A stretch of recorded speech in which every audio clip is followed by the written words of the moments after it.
Olá pessoal, estamos juntos novamente no grupo de amigos online e agradeço a Deus pela tua vida, pela tua perseverança, pelo teu interesse em nos acompanhar nesse estudo sobre santidade. Santidade como estilo de vida, ok? E só relembrando aqui, na primeira parte do nosso estudo, nós falamos do início da santidade. O início da santidade na nossa vida é a humildade, é a exigência, não é? Para a gente poder trilhar esse caminho. Depois nós falamos de buscar a face do Deus vivo. Buscar a face de Deus é buscar a sua pessoa, é relacionamento, é comunhão. E aí nós citamos, né, no terceiro, no outro estudo da primeira parte, a tenda do encontro, citando o exemplo de Moisés, ok? E depois, para concluir a primeira parte, nós fizemos um estudo, duas coisas, somente duas coisas. Olhando para Cristo, eu conheço o coração de Deus, e a luz de Cristo ilumina as trevas do meu coração, para que eu tenha conhecimento de mim mesmo. Então aí encerramos essa primeira parte. Aí na segunda parte nós estamos falando do Espírito da Graça, e nós vamos encerrar essa segunda parte hoje. E nós falamos quando Cristo se revela, foi o primeiro estudo dessa segunda parte, e depois nós vimos a questão não me lembrarei dos seus pecados, como a questão do distanciamento, e hoje nós vamos ver o estudo número 7, aproximando-se do Deus Santo. Porque se nós falamos de distanciamento, nós estamos falando de aproximação, de buscar a face do Deus vivo, não é? Enquanto se pode achar, ok? Enquanto nós temos oportunidade. E toda vez que você fala de buscar a face de Deus, você está falando de relacionamento, de aproximação, de intimidade, ok? E hoje nós vamos ver o estudo número 7, aproximando-se do Deus Santo. O mesmo Deus que estava ali no Velho Testamento é o mesmo Deus do Novo Testamento. Não houve nenhuma variação de natureza, da sua natureza de ser, ok? A questão da revelação ela toma alguma ampliação dentro do plano da redenção, mas o Deus é o mesmo. Então, quando eu falo Deus é o mesmo, nós temos que pensar em princípios, valores, mandamentos, não é? Porque isso é a base da nossa fé. E quando Jesus ensina os discípulos a orar, como é que ele começa? Santificado seja o teu nome. É o nome de Deus que deve ser santificado, reverenciado, honrado, ok? Isso está lá em Mateus capítulo 6, versículo 9. E a questão para nós, para mim, para você, para nós, igreja, no tempo da nossa existência, é conhecer a pessoa de Deus. Não é um conhecimento religioso, de ouvir falar, mas de uma experiência, de um relacionamento com o Senhor. E o Espírito Santo está aqui para nos ajudar. Mas aí, nessa aproximação, que nós estamos falando de comunhão, nós precisamos juntar duas coisas. O temor de Deus, que aí vem lá do Velho Testamento, ok? Você tem que olhar para o Velho Testamento para entender o que é temor de Deus, tremer diante de Deus. É uma experiência que vem do Velho Testamento. Aí no Novo Testamento vem a experiência da graça, do amor, da misericórdia, da compaixão de Deus na nossa vida através do Senhor Jesus Cristo. Então nós temos que ter essas duas coisas, juntando essas duas coisas para que a nossa aproximação ela seja efetiva. Vamos dar uma olhada então para a questão da santidade de Deus como era vista no Velho Testamento. Quando Salomão, na dedicação do templo, quando ele terminou de orar, o que aconteceu? Desceu fogo do céu e consumiu o holocausto e os sacrifícios, e a glória do Senhor, o Shekinah, encheu o templo. Manifestação visível na nossa dimensão humana, terrena. Deus se manifestou através de uma coluna de fogo e da manifestação da glória da sua presença. Era Deus que estava ali. E os sacerdotes não podiam entrar na casa do Senhor. Simplesmente a carne, a carne, ela não se mantém de pé diante da manifestação da glória de Deus. Então, no nível terreno, Deus manifestando a sua Shekinah. E o que era essa Shekinah? Era o brilho, a luz da glória da sua santidade, porque Deus é santo, e quando Ele se manifesta, a sua santidade se manifesta, não tem como Ele eliminar isso. Tanto é que Moisés pediu para ver o Senhor, e o Senhor falou: olha, é melhor você se esconder aqui na fenda da rocha, eu vou te cobrir com a minha mão e eu vou passar, e você vai me ver pelas costas. Porque a carne, ela não subsiste diante da glória de Deus, porque a carne, a nossa carne terrena, o nosso homem natural, ele está contaminado pelo pecado, e quando a santidade se manifesta, aí nós temos um problema. Então a gente tem que entender essas limitações, e Deus trabalha com isso para que a gente não seja destruído, ok?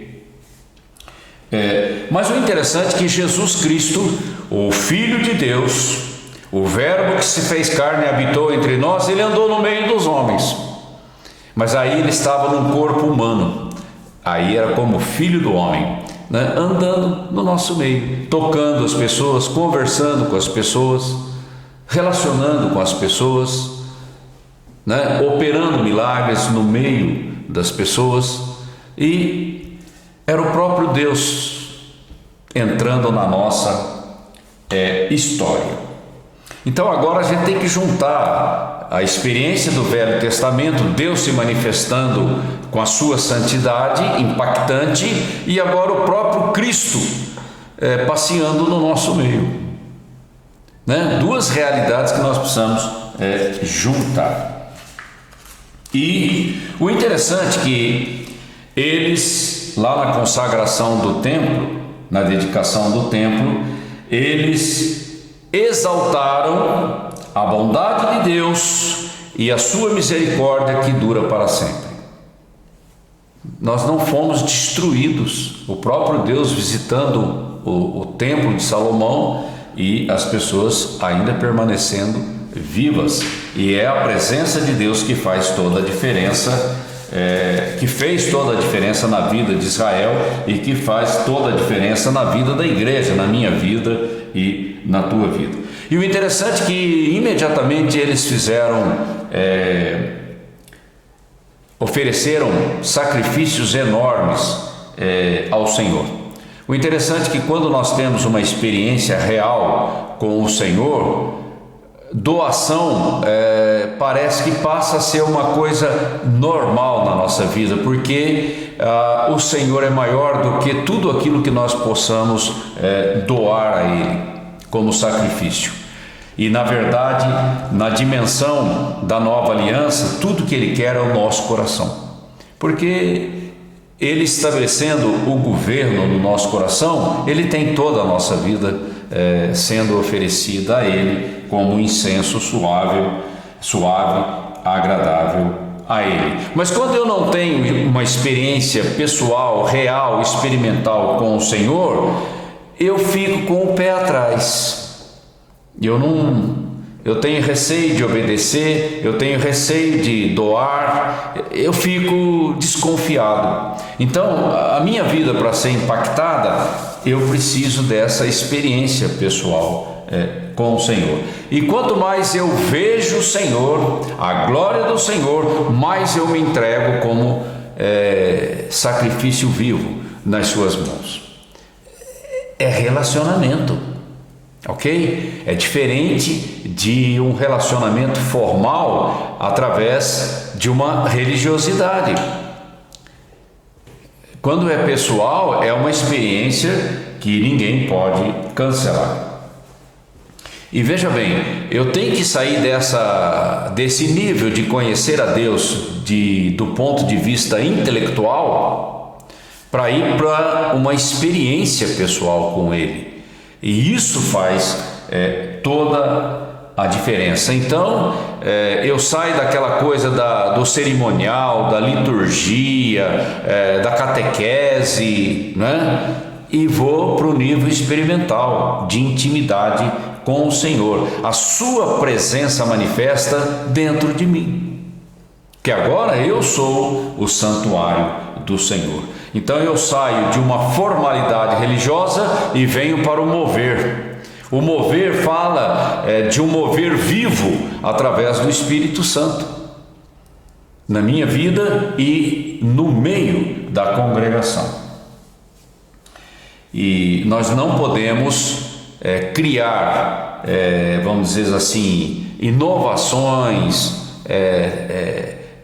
técnica no culto, na celebração, e não dar importância para o mover do Espírito, porque na verdade o mover do Espírito está acima de qualquer entretenimento, de qualquer ativismo, de qualquer coisa que nós possamos fazer. Não que isso esteja errado, eu não estou dizendo isso, só estou dizendo que o mover do Espírito, ele é superior. E o que nós, como igreja, como comunidade cristã, devemos buscar é o mover do Espírito, ok? Não só na nossa vida pessoal, como também nas nossas reuniões. Agora veja bem, eu posso temer a Deus sem ter uma comunhão íntima com Ele. Esse que é o problema, né? Lá, a nação de Israel, lá no Velho Testamento, eles temiam a Deus porque eles viram a manifestação da Shekinah, a seriedade da santidade de Deus manifesta. Eles tinham experiência com isso. Mas e o coração? E o coração? Aonde que estava? Então eu posso temer a Deus porque eu tive ou eu conheço experiências que são relatadas, mas eu mesmo não o conheço pessoalmente. Então esse temor ele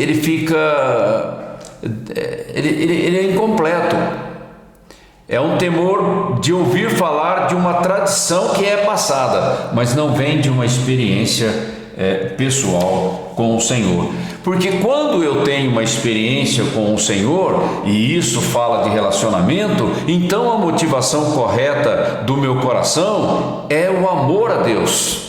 Eu amo a Deus e eu tenho sede e fome da presença dEle, e eu busco a face dEle com intensidade, e eu me apresento como barro nas mãos do oleiro. É outro nível, tem outra natureza, ok? E quando eu me rendo nas mãos do Senhor, Ele sabe que eu sou um canal e que Ele pode me usar. Não é? Então é diferente de uma experiência formal, de uma experiência pessoal com o Senhor. Então agora o nível da aproximação é diferente.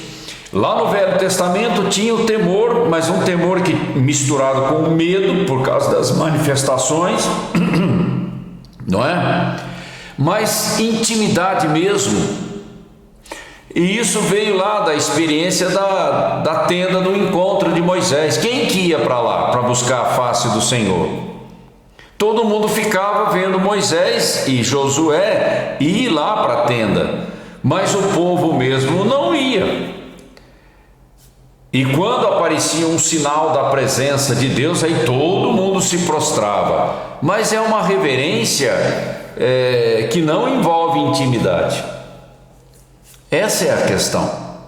Nós precisamos avançar na nossa espiritualidade. Ok? E você observa todo o cerimonial que era feito lá no Velho Testamento, a oferta de sacrifícios e como é que os sacerdotes se comportavam, o preparo, o cuidado que eles tinham que ter para não serem destruídos, né? Por causa da reverência que era exigida na ministração diante do Senhor, né?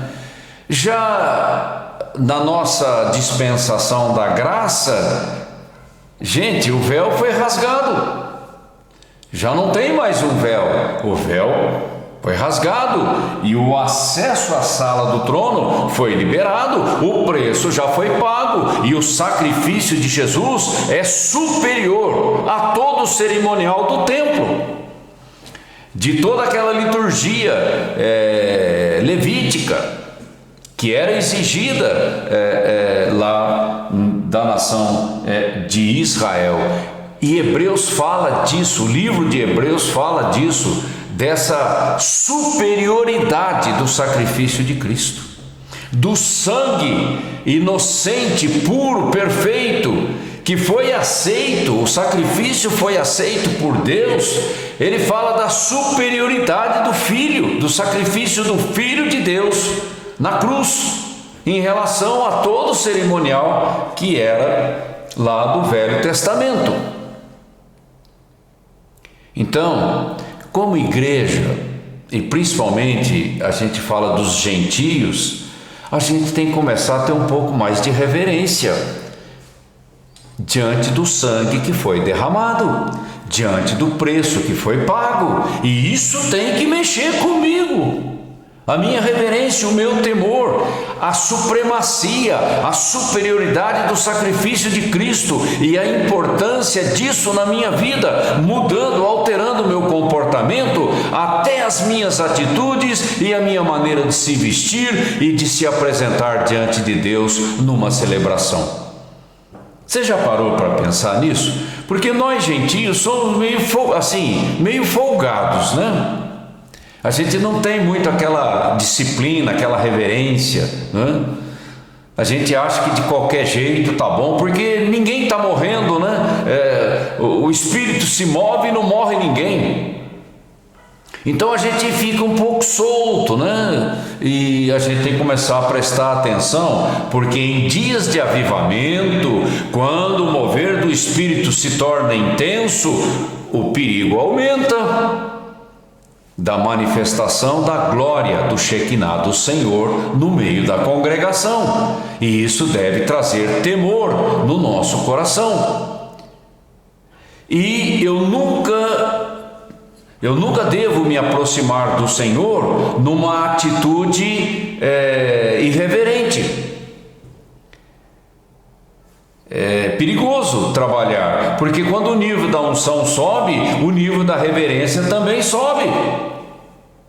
E eu tenho que prestar atenção nisso. Não é de qualquer jeito. Fogo estranho, não só lá no Velho Testamento, que ceifou a vida daqueles que apresentaram fogo estranho, filhos de Arão, mas fogo estranho em dias de avivamento. Eu tenho que começar a prestar atenção. E aí eu me lembro do começo da igreja primitiva, ali no primeiro século da era cristã,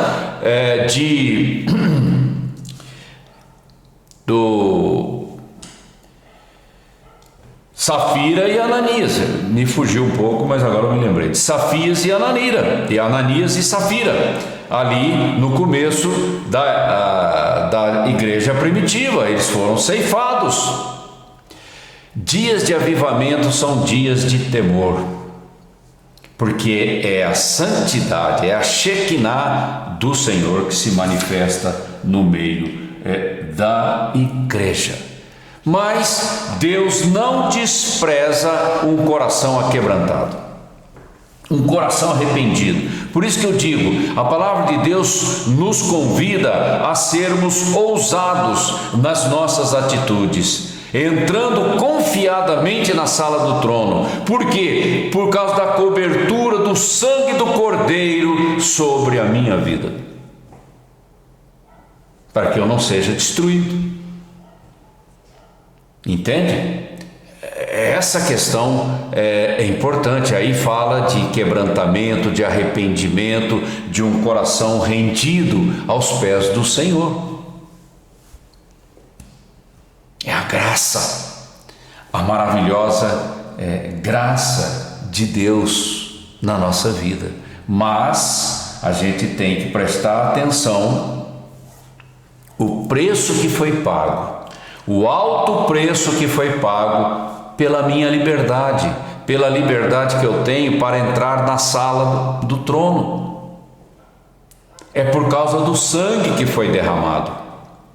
E agora nós estamos numa dispensação maravilhosa, porque agora quem me ajuda, quem habita dentro de mim é o Espírito de Deus, o Espírito da santidade. E às vezes a gente não presta atenção nisso. O Espírito Santo, o Espírito do Deus vivo, agora ele está na minha vida e se move no nosso meio. Espírito Santo, que traz a revelação do Shekinah, da presença manifesta do Senhor, que é santo.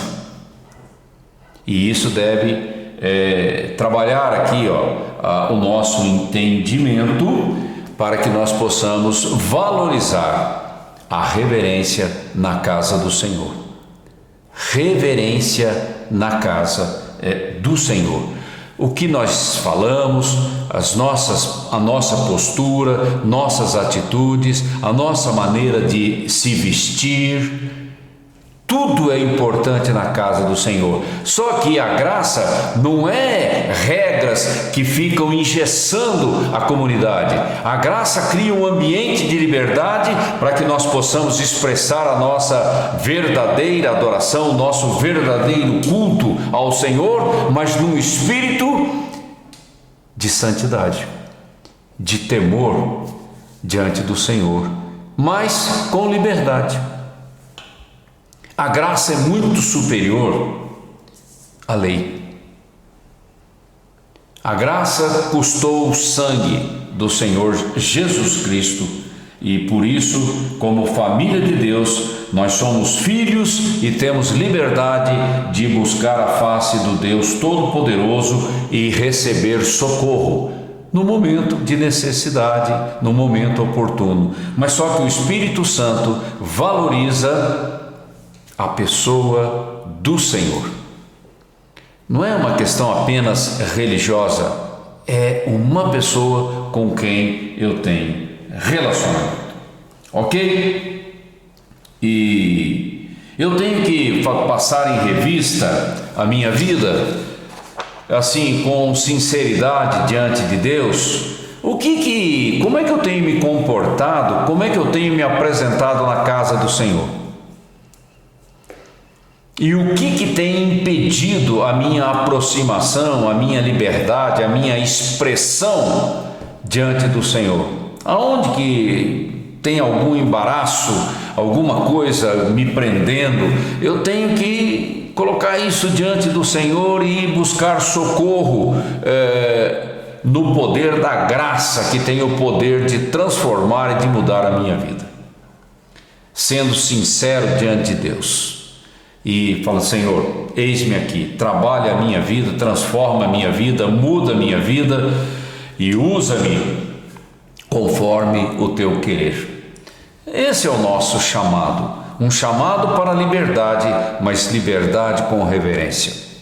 É sempre assim, ok? E lá no céu vai ser a mesma coisa, só que lá no céu nós vamos estar num corpo glorificado, então o problema da carne, da velha natureza já deixou de existir. Mas aqui, enquanto nós estamos aqui na terra, nós temos a velha natureza que nós precisamos vigiar contra ela o tempo todo, para que ela não tome as rédeas da nossa vida, da nossa prática cristã, porque agora nós andamos no Espírito, ok? Medite sobre essas coisas, que você tenha uma ótima semana e eu aguardo você na semana que vem. Um grande abraço a você.